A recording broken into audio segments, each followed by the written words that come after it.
Өлер зе болмай тірі байымайды деген бар қазақта. 2010 жыл. Бірде Әлекеңе інісі Светқали Нұржан хабарласып, Маңғыстаудың белгілі халық емшісі Тасқара атамыздың Жаңай Шабар деген кісінің түсіне кіріп аян бергендігін жеткізеді. Әлекең ол кісінің тұсында мешіт ұстап бала оқытқан ұстаз болғанын, бірақ жатқан жері белгісіз екенін қайнағасы Тәжиден Қойшыбаев ағамыздан естігенді. Тәжекеңнің осы мәселе есіңде жүрсін деген өзіне жүктелген аманатының орындалар сәті енді келгендей болды. Ауыл жігіттері хабарды ести сала, шетпені бетке алып, Тасқара атаның алдына барған екен. О кісі түсіне енген Шабар ақсақалдың жатқан жерін тайға таңба басқандай етіп көрсетіп, ескі түрменің жанында орналасқанын айтады. Ертесіне Әлекең бастаған 7-8 адам Атырау өңіріне жол тартады. Қазақ қоныстанған қаланың сыртқы беті ғана емес, көше ортасында да бейіт көп. Сұрастыра келе, ақсақалдың бейітін атыраулық Ағырыс деген емші білетін болып шығады. Сөйтсе айналасына үй тұрғызылған, алақандай аумақтағы 3-4 тамы бар қорым екен. Қала басшылығының рұқсатынан кейін бейіт қазылып, бабаның мүрдесі атамекен қасиетті Маңғыстау жеріне, Қарақияның Аш-Шағар бойындағы Есен қорымына әкеліп жерленеді. Мен Қапу Әлімбала деген азамат болам. Осы Жаңай ауылдың бір қызын үйленіп, содан семья болғаннан кейін жерде осы ауылдың азаматтарымен араласып жүргенде Тәжиден Қойшыбаев дейтін қайнағам осы Шабар дейтін ақсақалдың болғандығын, өмірде ол кісінің ұстаз болғанын, бала оқытқанын, мешіт ұстағанын айтып, сол кісіні іздеп жүретінді. Сосын бірде Әлімбай шырағым, есіңде жүрсің осы, бір аманат болсын саған деп кеткен. Содан кейін жерде енді ойлаймыз, қараймыз, бірақ жете білмейміз. Сонымен сөйтіп жүргенде бір күні Светқали дейтін інім айтады: аға, мына Тасқара дейтін халық емшісі осы бір Шабар дейтін кісіні аян берген екен, соны тумаластарын іздейді деп. Соған менің атағымды айтты Шабарға, кімге? Тасқараға. Сосын енді естігеннен кейін мына ауылға келіп, мына балдарға айтып, 2-3 азамат Медина бар, Ғабиден, жан келді, бәрі барып, Тасқарамен кездесіп, о кісі сол кәдімгі қолмен қойғандай қылып, о кісінің қай жерде жатқан жобасын, қасында не бар екенін, бұрынғы ескі түрменің қасында екендігін бәрін тәптіштеп тұрып айтып жіберген балдарға. Содан кейін біздер осы жақтан бір 7-8 адам болып, сол кісіні іздеуге кеттік қой. Содан барып, сол жерде бір Аққымыс дейтін кісі бар екен, емші. Ағырыс дейтін. Сол кісінің біреу адресін берді бізге, ал сол кісі біледі деп. Сол кісіге бардық. Ол енді Атыраудың басында да әулие көп, көшенің ортасында тұрған әулие көп.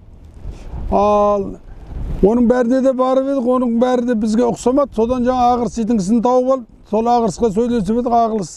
Ағырыс айтты, мен ол кісінің барам басына тұрақты түрде, сосын жерде жаңағы дұғамды оқимын, садақа берем. Ол кісінің мен жатқан жерін білем деді.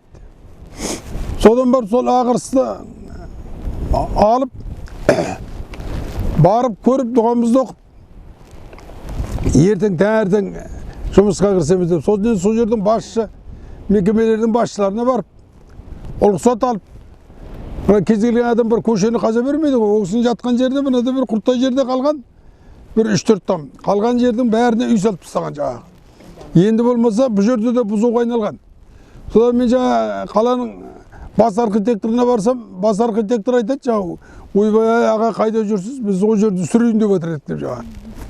Содан бір абырой болғанда, сол жерден барып жаңа ағамызды, атамызды тапқаннан кейін жерде, жаңа кімнің үйінен, Ағырыстың үйінде мүмкіндік бар екен, бір өзінің жасап қойған үйі бар екен, садақа береді. Сол жерден бір мол садақамызды беріп, ертесіне таңертең барып, қазып, алдың табытын алып барған қорабымызға салып алып, ауылға қайттық қой.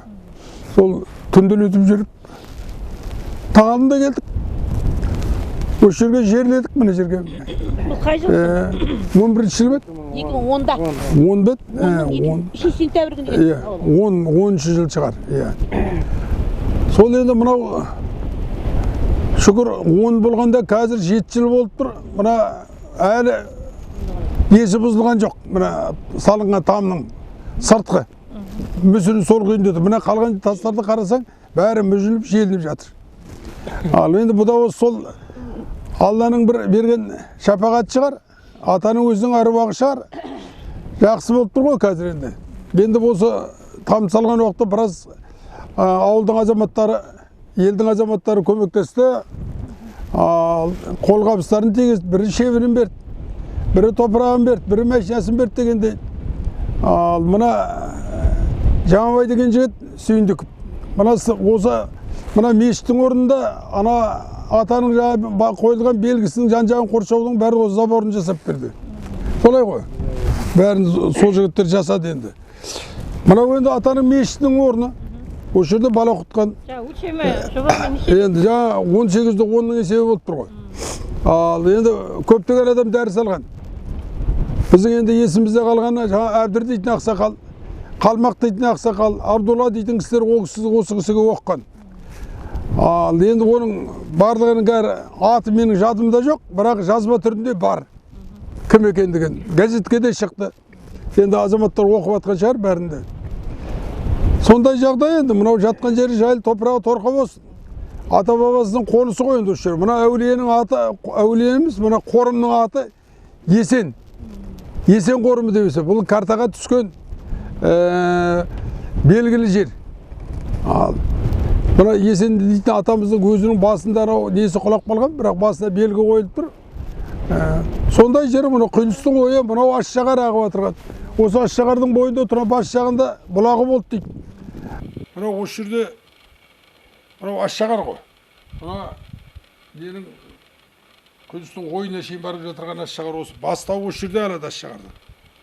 Ал осы жерде көзі бар.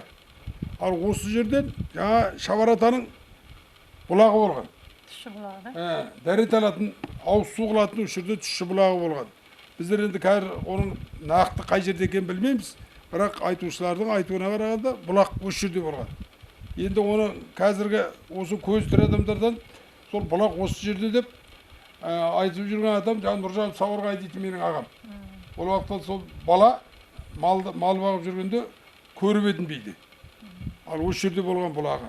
Мынау енді осы жерді мекен етті ғой, мына екінші бетінде, мына Аш-Шағардың екінші бетінде жаңағы мешіт болған. Құмаластардың жатқан жері бар осы жерде. Осындай жер. Сонда мына Аш-Шағардан Қарақияның ойына дейін барады. Қарақияның ойына барады. Ойпатқа шейін барады осы.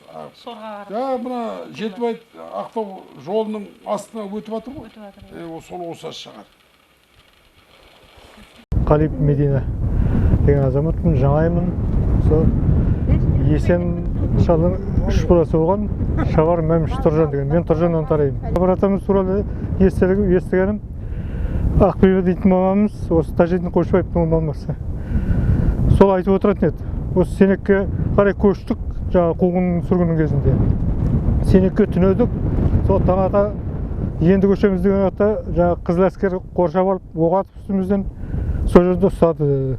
Сол атамызды ұстап алып кетерде түйеге мінгестіріп алып кеткен ғой. Сонда атамыз теріс қарап отырып кетіпті түйеге. Енді елді көрмейміз дегені олар сол. Мен тікелей мына Шабар атаның немересімін, сырымның қызымын, атым Дәмелі. Мен ағам айтып кеткен жалғастырайын енді, бұлардың айтқан қайталамай-ақ. Баяғы Сенектен баяғы жаңа томаласы Балмұқанмен бірге екеуінің аяқ қолын таңып байлаққа мінгізіп алып кеткен, содан сол кеткеннен мол кеткен 3 күннен кейін порттан Көліпке барды деген хабар келген. Қалған елдер улап-шулап елге қайтқан. Соны атамыз Көліпте қамалып жатып қалған. Көліпте түрмеде жатса да бұл намазынды қаза жібермеген. соған бір күні намаз оқып жатқанда бір жас бала есерсоқ түрменің қызметкері жаңағы атамызды балағаттап тепкен, содан не себебі жүрмей жаңа бала қиналып үйіне келіп, сонда қарт атасы болған екен дейді. Сол жаңағы не болды дегенде бала сол бір түрмеде аяғын көтере алмай жүрген бір қарт кісіне теуіп едім, намаз сәждеден басын көтермеді, сол кісіні теуіп едім деп сөйдеді. Содан жаңағы баланың әкесі шал кісі түрмеге келіп, не де болса ордада салмақты кісі болған ғой, бір қадірлі деп келіп түрме бастығынан рұқсат алып атамызбен кездеседі. Сол атамызбен кездесіп, жалғыз бала емес, үкіметтің қалауымен осы жұмысқа жүрді, не де болса баламнан ағаттық кетті, кешіре көр деп көзіне жас алады. Сол мезгілде атамыз бір адамға қатты сөйлемейтін, ғибарат сөз айтпайтын, сондай салмақты кісі болған дейді. Содан жаңағы ой, ол не дегенің, ол менен ағаттық кетті, пендешілікке салып деп жаңа баласын ұшықтайды. Ұшықтағанда бала жаны бойына тарап кетейін деп жатқан есебін тарқап, бала деген көзін ашады. Содан жаңағы баланың әкесі біздің атамызды сыртынан қорғап, үйіне есебін тауып, қонаққа шақырады. Қонаққа шақырып отырып сол жерде, сонда жаңа атамыз батасының соңында осы мұсылман пенденің үйінен соңғы тапқан дәмін шығар деп, өзі оған да шүкір деп өзіне де ырза қылады. Сөйтіп жүргенде жаңа шал кісі атамызды, сен не де болса түрмеге барма, тәуекелге бел байла, мен сені назарға көшіріп жіберейін, сонда тумаластарым бар, саған көмектеседі, ол жақтан сені ешкім таба да алмайды, бара да алмайды деп сөйдейді. Жоқ, олай қылма, мен жаңғыз балаңа зияным тиер, обал нағаларым деп атамыз тыңдамайды, содан түрмеде жата береді. Содан бір күндер жаңа шал енді атамыздың сыртынан хабар алып тұрады ғой. Сосын бір күні атамызды атады. Атқанда жаңағы шал деген жақын жуықтарға хабарлап, жаңағы атамызды қайын жұрты беріші екен, Балғара деген ана әжеміз болған екен. Сол жаққа апарып түрмеден алып шығып арулап, қазіргі жаңағы Гурьев дейді, Атырауда қаланың шетіне көне аэропорттың жағасы жерге жерлейді бұл кісіні. Содан кейін жаңыз атамыз емес талай адамдар өлген ғой. Сол адай деп сол жерге бәрін қауымды сол жерге әулие мола қылады. Сол моланы адай әулие дейді. Соны атамыздың басынан жаңа от шығады екен бейсенбі күндері. Содан мың жерге енді жаңа айтып кетті ғой, енді содан 13 жылдан бастап атамыз тауып бұрынғы өзіміздің әкелеріміз таба алмай арманда кеткен. Арманда болып барып бірнеше кезек сыртынан әйет оқып қайда екенін білмейді. Өзі сол мен бала болсам да атам әкем өзі сол атамыз кәдесіз кетті деп ас берген есімде. Молда шақырып Құран оқытып ас берді.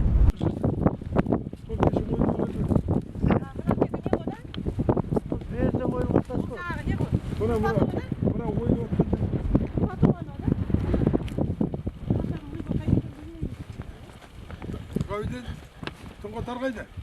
Қырғыз үстінде ме?